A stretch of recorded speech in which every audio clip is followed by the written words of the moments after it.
Penahan ombak di kawasan Malalayang Beachwalks atau MBW2 di Kota Manado kini menjadi sorotan para nelayan. Mereka menyoroti terkait ketahanan bangunan itu yang dinilai tidak efektif imbas dihantam ombak akibat cuaca buruk beberapa hari lalu. Para nelayan menjadi khawatir karena kondisi tersebut bisa berdampak bagi perahu mereka yang berpotensi rusak akibat diterjang ombak. Untuk informasi selengkapnya akan disampaikan wartawan kami yang telah terhubung dari Tribun Manado, Patrick Sasau. Rekan Patrick, silakan laporan Anda. Ya, terima kasih dan Tribuners, penahan ombak yang berada di area Malalayang Beach Walk atau MBW2 di Kota Manado, Provinsi Sulawesi Utara kembali mendapat sorotan pasca mengalami kerusakan usai diterjang ombak beberapa hari yang lalu, di mana khususnya di area penahan ombak kali ini mendapat sorotan langsung dari para nelayan yang ada di sekitar lokasi, di mana mereka juga memarkirkan perahu-perahu mereka di sekitar lokasi yang juga merupakan area penahan ombak. Dan namun tampaknya ini tidak sesuai dengan ekspektasi yang mereka harapkan. Di mana hal itu karena infrastruktur dinilai tidak efektif menahan hantaman ombak yang menerjang di area itu. Apalagi pada tanggal 6 dan tanggal 7 Januari lalu ini di perairan Kota Manado mengalami cuaca buruk dan ombak juga cukup tinggi di perairan Kota Manado, khususnya di area Malalayang. Dan bukannya terhindar dari hantaman ombak, justru penahan ombak tersebut mengalami kerusakan cukup serius. Dan akibatnya para nelayan juga harus berjibaku atau berusaha untuk mengamankan atau mengikat perahu mereka dengan tali agar tidak terseret ombak dan saling bertabrakan dengan perahu-perahu lainnya. Dan kami sempat wawancara salah satu nelayan yang mengatakan namanya John, ia mengatakan bahwa hal tersebut memang perlu menjadi perhatian bagi pemerintah maupun pihak pengelola, karena kondisi tersebut ini cukup merugikan para nelayan yang memarkirkan perahu mereka di area tersebut.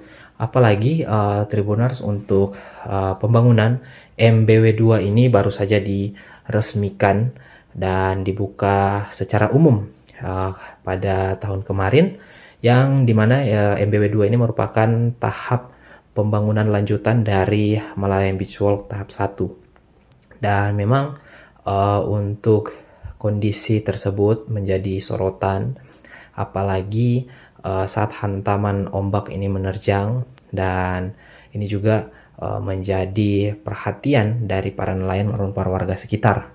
Dan imbas dari insiden tersebut, para nelayan mengatakan bahwa ada beberapa perahu yang mengalami kerusakan akibat dihantam ombak, dan juga untuk area penahan ombak sendiri juga mengalami kerusakan cukup serius, di mana area bebatuan yang menjadi penahan ombak ini bahkan ada yang jebol maupun terlepas, dan ombak akhirnya bisa masuk ke area tempat parkir perahu dan menghantam sebagian kapal. Dan dari informasi, ada 3 perahu yang mengalami kerusakan akibat hantaman ombak tersebut. Dan para nelayan juga berharap ke depannya pemerintah bisa memperhatikan atau bisa mengkaji kembali untuk fasilitas yang terjadi atau penahan ombak yang ada di sana. Apalagi untuk penahan ombak ini dinilai tidak efektif untuk menahan amukan gelombang yang terjadi. Dan mereka juga berharap ke depannya bisa dilakukan penataan lebih baik lagi, dan berharap supaya dengan adanya fasilitas tersebut, para nelayan juga ini tidak merasa khawatir dan tetap aman saat meninggalkan perahu mereka di area tersebut. Dan memang Tribuners, dari pantauan kami khususnya di bagian depan yang memang menghadap dengan laut ini tampak mengalami kerusakan cukup serius. Bahkan dinding beton yang atau dinding lantai beton ini bagian bawahnya sudah ada beberapa yang berlubang akibat dihantam ombak, dan memang di bawahnya itu adalah bebatuan yang menopang untuk lantai beton tersebut. Namun di salah satu bagian juga Tribuners ada bagian lantai beton yang sudah retak akibat dari hantaman ombak selama 2 hari berturut-turut. Dan mungkin sekian dulu informasi yang bisa kami sampaikan dari Tribun Manado, dikembalikan ke studio.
Download Tribun X sekarang, menghadirkan lokal menjadi Indonesia.